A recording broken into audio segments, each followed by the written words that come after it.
안녕하세요. 어서 오십시오. 네. 신스틸러 김신혜 씨 모셨는데 오늘은 악역부터 악역은 저 특징이 오늘 뭡니까? 오늘 악역. 주역부터 하는 게 맞을 거 아니에요? 악역을 먼저 하고 그럴까요? 주역은 오늘 저 네, 선거가 선거가 몇 시죠? 지금 하고 있어요. 지금 하고 네, 있어요. 그래서 주역이 안 끝났잖아요. 예, 근데 그래도 이 얘기를 해놔야 예상이 되는 게 아닐까요? 주역, 주역 없나요? 그러니까 선거 결과 때문에 네. 선거 결과 속보 나오는 대로 체크해 주시고요. 그렇게 하기로 선거가 어떻게 했네요. 되는지. 악역부터. 네, 악역부터가 지금 선거가 이루어지고 있기 네. 때문에 한 잠시 후 뭐 한 30분 1시간 후에는 네. 선거 결과가 나오죠. 이거에 사람들이 관심이 있는 것 같은데요. 네, 그래도 그럼 그 선거부터 할까요? 선거부터 해. 그럼 저 스코어는 없이요. 네, 스코어 없이요. 왜냐면 그 네. 스코어가 의미가 없습니다. 의미가 왜냐면 없습니다. 누가 당선될지 네, 모르는데 그거 가지고 맞아요. 얘기하면 안 되니까 네. 지금 어떻게 돌아가고 네, 있습니까? 지금 자유한국당 원내대표 선거. 네, 원내대표 선거 핫하게 지금 네. 많은 분들이 관심을 갖고 있고요. 그래도 흥행이 있다라고 생각이 들고요. 그 지금 방금 전에 모든 뭐라 그러죠? 출사표를 다 했거든요. 예. 그래서 이제 총 8분의 이야기가 끝났고 지금 선거 중입니다. 아마 뭐 발표는 한 30분에서 1시간 이내에 발표가 날 거로 생각이 들고요. 영상 있으면 한번 네, 이게 가장 많은 분들이 관심을 갖고 계셔가지고, 네, 일단은 이 오늘 발표 누가 순서대로 유리해 지금? 지금 그렇게 정확하게 지금, 볼 수는 볼 없지만, 수는 없죠. 네, 근데 이제 이런저런 이제 댓글 여론 저는 이제 한 방송 4개를 계속 보면서 댓글 여론은 이제 심재철 후보님하고 그다음 그 김선동 후보님이 조금 댓글상에서든 좀 유력한 것 같고요. 황심은 김선동이다 이런 얘기도 나오던데. 네, 기자상에서는 또 기사, 근데 이제 저는 그렇게 생각합니다. 언론상에서 띄워주는 것들이 과연 진짜 일까? 그러니까 이제 어쨌든 우리 이 원내대표 선거를 통해서 또 이렇게 갈라치기를 하려는 의도일 수도 있기 때문에 여러 가지 생각을 할 수 있고요. 지금 아마 지금 대기 중이죠? 네. 투표 일부에서는 투표하면서 강석호 의원, 유기준 의원 뭐 쭉 앉아있네요. 오늘 발표 순서는 1번, 그다음에 유기준 의원 2번, 그리고 강석호 의원 3번. 선거관리위원장이 여상원 위원장이 네. 지금 관리를 하고 있군요. 네. 그래서 총 했고 핵심 오늘 나온 키워드들을 좀 말씀을 드릴게요. 그래서 첫 번째 발표하신 심재철 의원님은 싸워봤고 싸울 줄 아는 사람이다. 투쟁력을 나는 갖고 있다라고 했고요. 인정해죠. 그리고 문준용 특례, 그다음에 청와대 업무 추진 그거랑 그다음 석탄, 우리들 병원 이런 것들을 내가 했었다 이렇게 얘기했고요. 그리고 국회 선진문화법으로 위기에 있는 의원들이잖아요. 의원들 108명의 표를 하는 거기 때문에 내가 총알바지가 되겠다. 이렇게 얘기를 했고요. 그리고 이기는 공천, 공정한 공천을 하고 황교안 대표님께도 여러분들에게 부당함이 없도록 직언하는 사람이 되겠다. 이런 표현을 했습니다. 그리고 호남이어서 한국당의 한계를 극복하겠다. 이런 표현을 하셨고요. 그 정책위의장 러닝메이트는 김재원 후보셨거든요. 네, 그래서 김재원 후보 같이 이제 좀 이따 말씀드리고 두 번째는 유기준. 네, 유기준. 뭐라고 얘기하는지 들어볼까요? 네, 좀 들어볼까요? 오디오를 켜주시죠. 지금 발표를 하는 건지 모르겠습니다. 있습니다. 가만히 안 나왔죠. 과반이 안 나온 것 같은데요? 그래요. 이게 결과가 제일 중요합니다. 과반이 안 나온. 제일 많이 다득표로 가요. 과반이 안 나오면 다득표로 간다 이렇게 지금 얘기해요. 네 분이니까 50표가 안 넘었나 봅니다. 예. 다득표자가 되는 거 과반 필요 없지. 과반이 필요 없다 이렇게 지금 유권 해석을 내리고 있네요. 여상원 선거관리위원장이 다득표가 안 나와도 아니죠. 과반이 안 나와도 제일 많이 득표한 사람이 원내대표가 됩니다. 그만큼 내 표를 결선에는 결선 투표를 하게 되면 3개조가 결선 투표에 나갑니다만은 결선 투표 결과 또 과반 이상의 득표가 없을 때 어떻게 할 것이냐. 축구 경기 보는 심정으로 지금 결선 투표는 이게 제일 핫한 거 같습니다. 다득표자가 뭐 과반 이상은 지금 결선에는 심재철, 강석호, 김선동이 올라갔어요. 결선에는요. 결선은요. 유기준 다른 후보는 빠졌네요. 떨어졌네요. 그러면 다시 지금부터 결선 투표를 시작합니다. 결선 투표 들어가겠습니다. 유기준 후보 떨어졌고 이 예. 결선 투표 요거 하는 동안 또 설명을 네. 드릴게요. 네.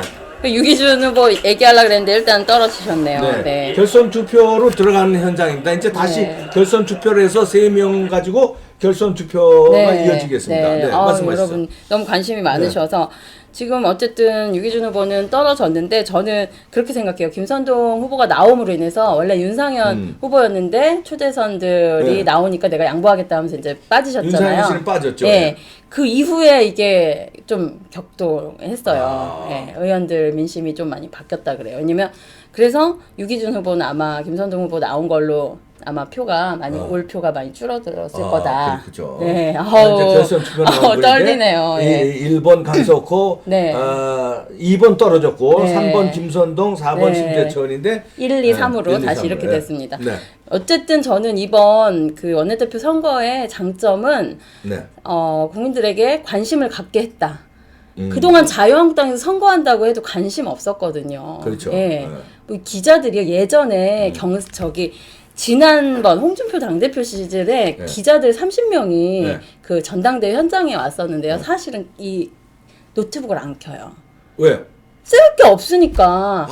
뭐 자유한국당 기사 왜 쓰냐 이러고 가요. 가서 어차피 뻔한 거는 결과 나오면 결과만 얘기해주면 된다. 그러니까 그만큼 이게 뭐에 관심이 있냐면 박지성이 나오는 월드컵 경기냐 조기 축구회냐 그렇죠. 그렇게 되는 거예요. 그래서 이게 언론에서 관심을 안 가지면 일단은 기사거리가 안 나오는데 그 당시에 갑자기 신발 벗고 뛰겠다 하면서 특이한 한 최고위원이 나오면서 노트북을 켜고 난리 사태가 났었어요. 막 멀티때 끌어오고 누가 안 갖고 왔어 이러면서 그때 저는 이걸 봤거든요. 관전 평을 보자면 지금 원내대표는 흥행이다. 흥행은 성공했다. 예, 흥행 성공했다. 그것도 자유한국당에서는 쉽지 않은 일이었기 때문에 그러나 조금 더 메시지들이나 담론이나 좀 더 상품 이런 더 국민들 물론 원내 선거지만요. 저는 그런 생각이 드는 게 이 108명에 대한 선거지만 이 108명은 국민의 대표입니다. 그럼요. 그리고 당원들의 대표인데요. 그럼요. 이게 따로가 아니에요. 근데 그렇게 되는 순간 의원들 표는 얻을지언정 국민들 표가 꺾일 수도 있고요. 좀 아쉬웠던 것은 이 국민과 당원을 아는 그 의원들의 표를 가져올 수 있는 좀 발언들은 약했다. 이런 생각이 듭니다. 이 108명을 향한 메시지였다고 생각은 해요. 예, 그리고 그러니까 유기준 후보는 간단하게 지금 일단은 떨어지셨지만 말씀을 드리면 한국당 현안인 패스트트랙은 사보임 문제다 이러면서 본인이 떨어진 분 얘기는 네, 그럴까요? 예, 세 분 얘기 이런 역할 하시고 좀 아쉽게 됐네요. 네, 그리고 3번 강석호 인제는 아마 1번이 되신 것 같은데요, 결선에서. 그 좀 아쉬웠던 거는 원고를 보고 읽으셨어요. 러닝메이트 이장 후보랑 둘이 떨리셨나 봐요. 떨리시겠죠. 그러나 원내 대표입니다. 저 초등학교 반장 선거도요. 짜장면은 먹이겠습니다. 하여간 대표라는 건 이 떨려도 좀 외워오시던가 자기 메시지를 잠깐 보고 하는 거랑 계속 읽는 거는 좀 아쉬웠다 이런 생각은 들고요. 그렇죠. 근데 우직하다 자기는 이런 표현했고 보수의 가치를 자기는 지키고 절대 타협하지 않겠다라는 말을 맨 처음에 하더니 그 다음엔 협상을 하겠다. 협상을 통해 문제 해결을 하겠다. 그 다음에 법력권의 4+1 이런 말도 안 되는 것들을 협상을 통해 극복하겠다 했고요. 선진화법은 여러분들 걱정하잖아요. 이 108명의 의원이. 그러니까 맘 놓고 선거 나올 수 있게 해드리겠다. 그리고 보수협의체 만들겠다 하고 마지막 말은 스타 플레이어가 난 아니라 히딩크가 되겠다라고 했어요. 그래서 강석호 의원 누가 어떤 층에서 미는 거예요? 강석호 의원. 보통은 김무성계라고 비박계라고 예전에 말해왔던 표가 아마 밀 것이다 예상을 했는데요. 이게 이번에 이제 조금 특이점은 정책위의장들 박성중 의원님 예전에 어쨌든 김무성 개라고 표현되어 있는 그런 분들이 이제 정책위의장으로 나왔어요. 그렇죠. 그렇기 때문에 이 표가 나눠질 확률이 있습니다. 그래서 이제 저는 예상을 하건데 강석호 의원으로 우리가 그래도 살아있다는 걸 보여주자. 하는 파와. 파와. 야 그래도 어차피 안 되는 표 사람이요 마지막 내가 안 되는 표에 밀어서 그 영향력을 발휘하고 내가 죽느니 되는 사람 밀어서 야 그래 내가 찍었다. 되는 쪽은 누구예요? 심재철? 아니면 김선동? 지금 심재철, 김선동이 가장 표가 많을 거라 생각하고요. 이제 3개로 나뉘어졌기 때문에 여기서는 강석호 의원도 어떻게 될지 모르겠어요. 근데 황심이 김선동 의원 쪽으로 약간 작용하는 것 같은 뉘앙스가 나왔어요. 언론상에서. 엊그제서부터? 네, 그것, 네. 저는 그렇게 생각합니다. 뭐, 헷갈릴 때는 언론상에 갑자기 띄울 때, 우리 김세현 얼마나 띄웠는데요? 손석희가 띄웠어요. 김세현은 심지어는. 김세현은 저 투표 포기하고 불참했다고 그러네요. 네. 거기 왔으면 맞아 죽을 것 예, 같으니까. 언론이 띄우는 거에 우리가 너무 영향을 받을 필요가 없는 게요. 네. 언론은 좌파와 지금 편향적으로 되어 있는 거 우리가 알고 있잖아요. 네. 그럼 그것을 통해서 언론들은 뭘 얻으려고 할 것인가를 봐야 해요. 황심이라고 계속 공개적으로 하는 거는 이 표를 나누려는 마음이 하나 있을 수 있고요. 초재선 그룹이 되면 물론 혁신의 느낌이 확실히 납니다. 그러나 얼마나 이인영, 심상정, 문희상 좋겠어요. 김종석 의원님은 신사 중의 신사예요. 정책위 의장님 신사 중의 신사고요. 저번에 김종석 의원 누구 런닝메이트예요? 지금 김선동 의원님과 김선동 런닝메이트인데요. 김선동 의원이 예. 런닝메이트. 개인적으로는 그러니까 언론 물론 그만큼의 상품성을 언론에서 팩트로 띄우는 것도 있지만 그것만에 흔들릴 필요는 없다. 왜냐면 황심이라고 띄우는 그 본질이 저는 그 언론에서 계속 그렇게 만드는 거라고 생각해요. 어떻게 보면 이걸 나눠서 지금 뭐 심재철, 김재원 의원 후보 같은 경우는 사실 강력하잖아요. 이분들이 정말 내공도 있고 김재원 정책위원장 후보는 정무수석을 했었잖아요. 아유, 예. 사실 거기가 저 원내대표 나가도 될 그렇죠. 그 급이시죠. 구력이죠, 예. 구력이. 예. 그런 분들과 싸우는 것이 두려우면 상대를 띄워서 한마디로 박지성이 나오느니 야, 걔 신인을 잘 띄워서 걔가 나오는 게 우리한테 훨씬 수월해 할 수도 있다는 거예요. 그래서 언론에서 나오는 것이 저는 너무너무 중요하다 이렇지는 않습니다. 네, 그 의도가 또 당심에서도 의원들의 신문 또 다를 수 있으니까 그쵸. 언론의 그 분위기와 네. 당내 분위기와 또 의원들의 분위기가 그쵸. 다를 수 있어요. 이건 근데 의원들이 뽑는 거예요. 요번에 의원들은요, 진짜 좀 예상이 불가능해요. 그래서 아마 더 재밌는 것 같아요. 그러니까. 예. 그래서 이 세 분이 누가 될지 여러분도 이제 오늘 아마 방송 끝나기 전에 아마 나올 것 같긴 한데, 지금 이제 네. 투표가 이루어지고 있으니까. 네, 30분 후에 네. 예, 옳은 소리에서 아마 네. 방송을 한다고 네. 하네요. 네, 그래서 이 부분은 이제 보시면 될 것 같고, 김선동 후보님 같은 경우는 왜 재선이 왜 도전했냐 네. 이런 얘기를 하니까 한국당이 위기고 네. 비상 대책이 필요하기 때문에 내가 도전했다라고 얘기했고 스스로 혁신하지 못하면 우리 한국당이 혁신의 대상이 될 수 있다라는 표현을 네. 했고 초재선 그러니까 본인은 재선이고 또 초선인 김종석 후보님 이 상품 자체가 메시지다. 네. 한국당이 변했다는 느낌이다. 그거는 저는 일정 부분 맞는 말씀이라 생각해요. 그리고 경험이 부족하다고 말하는 분들이 있는데, 사실은 30살부터 청와대 근무를 했다. 청와대 비서관 출신이세요. 네. 그래서, 많은 또 직책을 해왔다 하면서 경험에 부족한 것에 대해서는 이렇게 방어를 잘 하셨다. 이런 생각이 네, 듭니다. 잠깐 저희가 이제 계속 중계 방송 해드릴 테니까요. 네. 저희가 이제 나오는 대로 현장을 연결합니다. 저희가 현장 연결하니까요. 걱정하지 마시고요. 네. 속보 나오는 대로 전해드리고 현장도 나오는 대로 바로 연결해드리겠습니다. 네. 그래서 어쨌든 지금 이제 좀 예상했던 거예요. 유기준 후보가 네. 오히려 지금 안 될 수도 있다라고 생각이 들었고요. 근데 강석호 지금 이제 세 분 중에 어떻게 될지는 이제 뭐 여러 가지 상황이 그러면은 강석호 있죠. 의원이 세 분 중에 잠깐 조금 불리해지는 분위기인가요? 아니죠. 셋이 되면 강석호 후보님이 유리하죠. 아까보다. 아까보다는. 네. 왜냐면 왜냐면 봐보세요. 그 유기준 박성중인데 박성중 의원님 이제 정책위장 표가 없어졌잖아요. 네. 그러면 이제 거의 김무성계는 이제 강석호 후보님을 다 뽑을 거라고 저는 생각해요.